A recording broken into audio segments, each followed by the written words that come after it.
Hello guys. तो आज हम class 10th history nationalism in India के बारे में बात करते हैं। आप लोगों को पता ही है, इंडिया ने काफी स्ट्रगल किया था आजादी पाने के लिए, इंडिपेंडेंस पाने के लिए। कैसे कैसे चीजें की थी, कैसे नेशनलिज्म इंडिया में आया था, उन सब की बात हम इस चैप्टर में करने वाले हैं।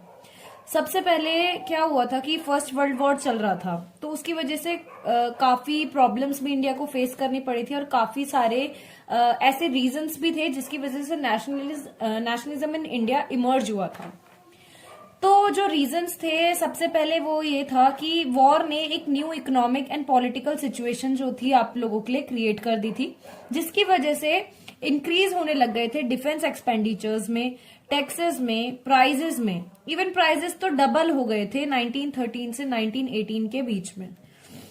फिर क्या हुआ था, आप लोगों का फोर्स रिक्रूटमेंट होना स्टार्ट हो गया था। फोर्स रिक्रूटमेंट का मतलब होता है कि फोर्सफुली आर्मी में लोगों को जबरदस्ती डाला जा रहा था विदाउट देयर परमिशन। उन लोगों के लिए कंपलसरी कर दिया था कि आप लोगों को आर्मी ज्वाइन करनी ही करनी पड़ेगी।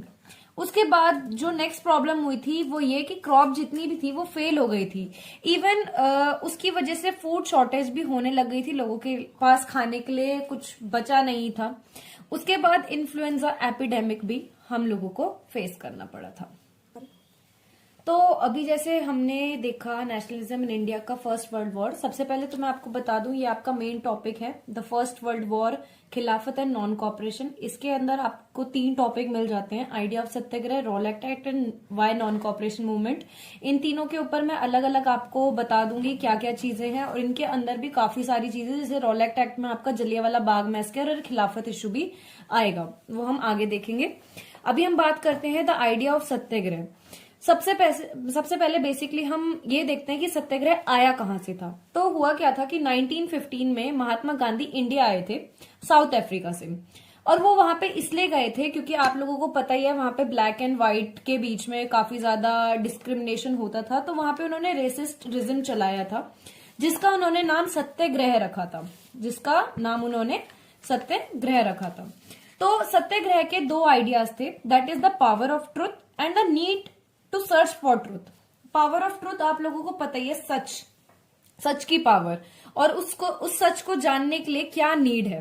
तो वो था आपका सत्याग्रह का 2 बेसिक आइडिया। और ये क्वेश्चन आप लोगों का बोर्ड में भी आता है, 2 आइडिया ऑफ सत्याग्रह आप लोगों से पूछा जाता है 2 मार्कर में। तो मैंने इंपॉर्टेंट क्वेश्चंस भी वीडियो में डाले हुए हैं, एंड में मैं आपको बता दूंगी, आपको डिस्क्रिप्शन में मिल जाएंगे।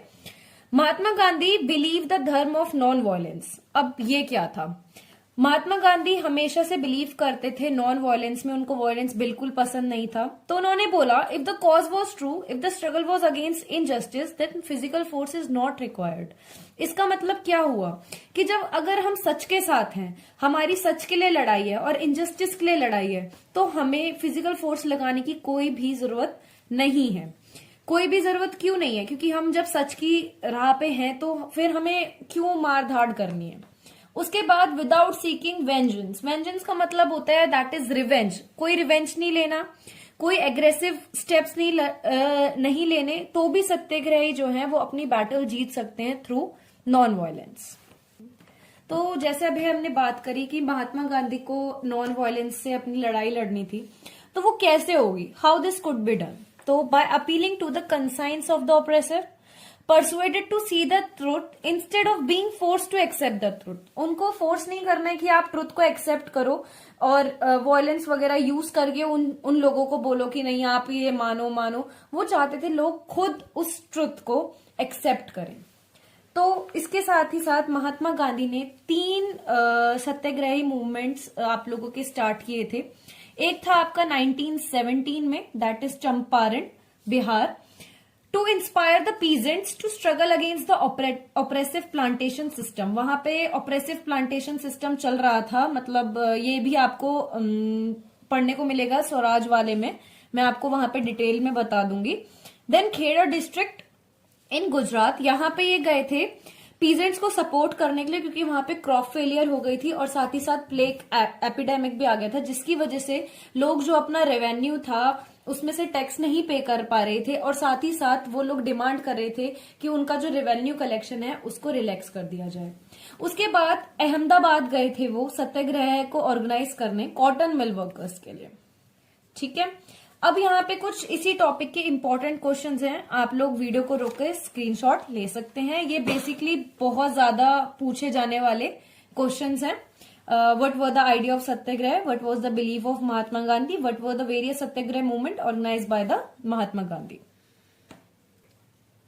और इफ यू वांट कि मैं ये सारे आंसर्स आप लोगों के साथ डिस्कस करूं, इनके आंसर्स आपको प्रोवाइड करूं, तो आप मुझे कमेंट करके जरूर बताएं, तो मैं आप लोगों के साथ ये डिस्कस जरूर करूंगी। और ये वैसे भी काफी इंपॉर्टेंट क्वेश्चंस है, you can take the screenshot.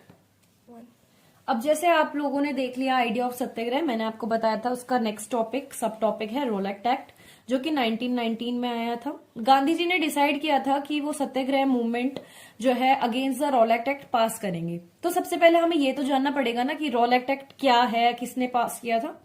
तो ये पास किया था इंपेरियल लेजिस्लेटिव काउंसिल ने, और ये इंडियन मेंबर इसके बिल्कुल खिलाफ थे, उसके बावजूद भी इंपेरियल लेजिस्लेटिव काउंसिल ने ये एक्ट पास किया था। इस एक्ट में दो चीजें थी। उन लोगों ने क्या किया था, गवर्नमेंट को इनामरस पावर दे दी थी कि वो जितनी भी पॉलिटिकल एक्टिविटीज हैं उनको रिप्रेस कर सकते हैं।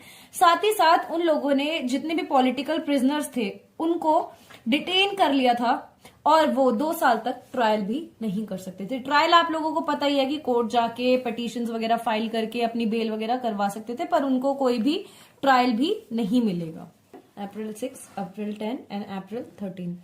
अप्रैल 6 में हड़ताल हुई थी। एक्चुअली इसमें क्या हुआ था कि काफी सारी रैलीज वगैरह ऑर्गेनाइज होनी स्टार्ट हो गई थी, वर्कर्स स्ट्राइक पे चले गए थे, शॉप्स वगैरह क्लोज हो गई थी, और लाइंस जो वगैरह मतलब कम्युनिकेशंस की थी उनको भी पूरा काट दिया था, डिस्टर्ब कर दिया था।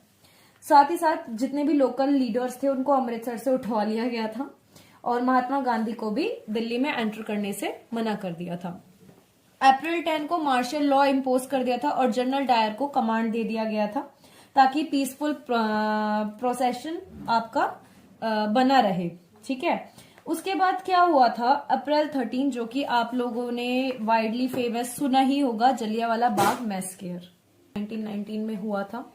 इट वॉज बेसिकली धमकी बाय द ब्रिटिशर्स। इसमें हुआ क्या था कि एक ही जलियांवाला बाग था आप लोगों का अमृतसर में, वहां पे बैसाखी का मेला लगा हुआ था, बहुत सारे लोग उस मेले को देखने आए थे, और ब्रिटिशर्स ने ये प्रिटेंड किया था कि उनको एक टिप मिली है कि उनके खिलाफ लोग मतलब ग्रुपिज्म कर रहे हैं। और जो जैसा कि आपने रोलेक्ट एक्ट में बात की ही थी कि कोई भी ग्रुपिज्म नहीं कर सकता, ग्रुप में बात नहीं कर सकता पब्लिक प्लेसेस में, पर वो उनको ये प्रिटेंड करा इंडियंस को कि जलियांवाला बाग मैसेकर में जो फेयर लगा है वहां पे ब्रिटिशर्स के खिलाफ वो लोग कुछ साजिशें रच रहे हैं। था जनरल डायर आया जलियांवाला बाग में उसने एंट्री करी, और वहां पे एक ही गेट था, एंट्री का भी और एग्जिट का भी। उसने वो लॉक किया और ओपन फायर कर दी, जिसकी वजह से हजारों आदमियों ने अपनी जान गंवा दी। और ये बस उसने इसलिए किया था ताकि वो एक मोरल इफेक्ट लोगों पे क्रिएट कर सके कि अगर किसी ने भी उसके खिलाफ जाने की थोड़ी सी भी कोशिश करी तो वो उनका यही हाल करेगा। अब इस बात पे इंडियंस का क्या रिएक्शन था और ब्रिटिशर्स का क्या रिएक्शन था। इंडियंस का जो क्राउड था वो स्ट्रीट पे आ गया, स्ट्राइक्स होने लग गए, क्लैशेस होने लग गए, जितनी भी ब्रिटिशर्स गवर्नमेंट बिल्डिंग्स थी उन पे अटैक कर दिया। On the other hand Britishers ने क्या किया, ब्रूटल रिप्रेशन करना स्टार्ट कर दिया, उन लोगों की बेइज्जती करने लगे, उन्हें बोला कि भाई तुम्हें अपनी नाक रगड़नी पड़ेगी, स्ट्रीट्स पे क्रॉल करना पड़ेगा, सलाम करना पड़ेगा, इवन विलेजेस वगैरह को बॉम्ब से भी उड़ा दिया। ये सब देख के, इंडियंस का रिएक्शन देख के, ब्रिटिशर्स का रिएक्शन देख के उन लोगों ने क्या किया, महात्मा गांधी ने क्या किया एक्चुअली, उन्होंने सत्याग्रह मूवमेंट को कॉल्ड ऑफ कर दिया। और उनको ये फील हुआ कि हमें कुछ एक ब्रॉड बेस मूवमेंट स्टार्ट करना चाहिए, पर उसे स्टार्ट करने से पहले हिंदू और मुस्लिम्स को क्लोज लेके आना पड़ेगा। और उसी टाइम जब फर्स्ट वर्ल्ड वॉर हुआ था तो उसमें ऑटोमन टर्की जो था वो हार गया था, जिसकी वजह से मुस्लिम्स भी काफी ज्यादा एगिटेशन और एंगर में थे। तो उन लोगों ने क्या किया कि खिलाफत कमेटी फॉर्म करी, जो कि बॉम्बे में मार्च 1919 में करी गई। बॉम्बे मार्च 1919 में वहां पे 2 यंग लीडर्स थे, मोहम्मद अली एंड शौकत अली। उन लोगों ने पॉसिबिलिटी डिस्कस करी महात्मा गांधी के साथ कि अगर हिंदू और मुस्लिम को हम यूनियन कर देते हैं तो उसके क्या फायदे हैं और क्या नुकसान है, और हमारी इंडिया से इसका क्या फायदा होगा। अपॉर्चुनिटी देखते हुए ये सोचा कि हाँ, हमें रीयूनियन कर देना चाहिए हिंदू एंड मुस्लिम्स का। तो एक कैलकाटा सेशन हुआ सितंबर 1920 में, जहां पे उन्होंने नॉन कॉपरेशन मूवमेंट को स्टार्ट करने का सोचा। हमने यहाँ बात करी थी ना कि वो कोई मूवमेंट लॉन्च करना चाहते हैं, पर उसके लिए उन्हें हिंदू और मुस्लिम्स को लेके आना पड़ेगा क्लोज। तो वहीं यहाँ पे उन्होंने जब देखा कि हाँ, उनके पास अपॉर्चुनिटी है रीयूनियन की, तो वहीं पे उन्होंने नॉन कॉपरेशन मूवमेंट स्टार्ट कर दिया। 2 चीज के लिए किया था, एक खिलाफत के लिए और एक स्वराज के लिए। थर्ड मैं पॉइंट बता रही थी, why non cooperation movement and all. उसके लिए मैं आप लोगों के लिए एक अलग वीडियो लेके आऊंगी। अभी आपके 2 पॉइंट मैंने आप लोगों को क्लियर किए, होप सो आपको अच्छे से समझ आए होंगे। इन केस अगर आपको कोई भी डाउट होता है तो मैं आप लोगों से कमेंट पे बता दूंगी, जो भी है आप लोग अपनी क्वेरीज वगैरह मेरे से डिस्कस कर लेना। एंड इसके जो इम्पोर्टेंट क्वेश्चंस हैं वो मैं आपको नेक्स्ट वीडियो में प्रोवाइड कर दूंगी, एंड फिर हम उसके ऊपर डिस्कशन करेंगे।